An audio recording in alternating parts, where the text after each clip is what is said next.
दोस्तों, स्वागत है मेरे चैनल में आप लोगों का। तो मेरे जितने बड़े भाई बहन और माता पिता हैं, मैं उनको प्रणाम करना चाहती हूँ। और मैं आप लोगों को एक सोहर सुना रही हूँ। मेरी वीडियो अच्छा लगे तो लाइक शेयर सब्सक्राइब जरूर करना।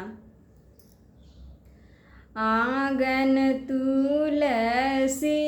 लगई बहुत चौक पुरई बत दिया ना जलई हो तुलसी जी के पूजब हो मोरे तुलसी जऊ मोरे होरीला जनमी है हो पियरिया हम चढ़ाई बहो मोरे तुलसी जऊ मोरे होरीला जनमी है हो पियरिया हम चढ़ाई बहो 7 मास बीतल की 8 मास आवरो के 8 मास आवरो के 8 मास हो मोरे बहिनी जब लागनावा महीनावा हो तहोरीला जनम लेन हो मोरे बहिनी जब लागनावा महीनावा हो तहोरीला जनम लेन हो मचियाही बैठनी सासु तबऊ हरिया रजकार बऊ हरिया रजकार हो मोरे सासु चली चल तू हमारे के सथवा हो पियरिया हम चढ़ाई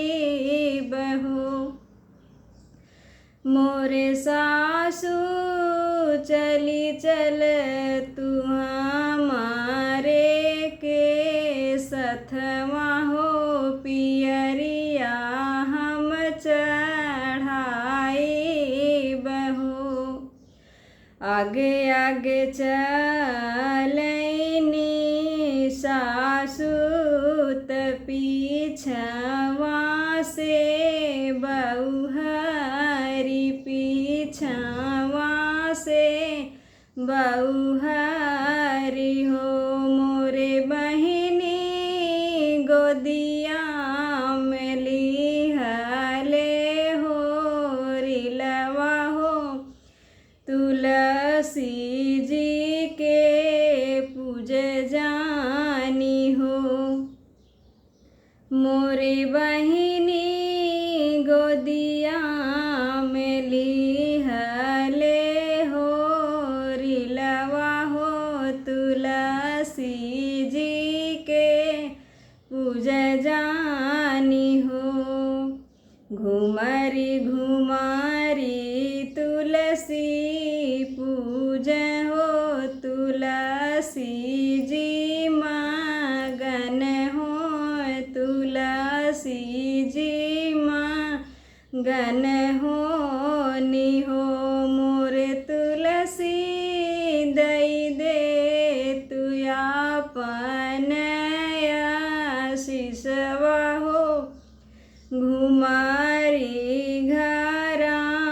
जाइत हो मोरे तुलसी दई दे तू आपन आशीषवा हो घुमारी घरा जाइत हो मोरे बहुहरी जुग जुग जिया तोर हो रिलवा होत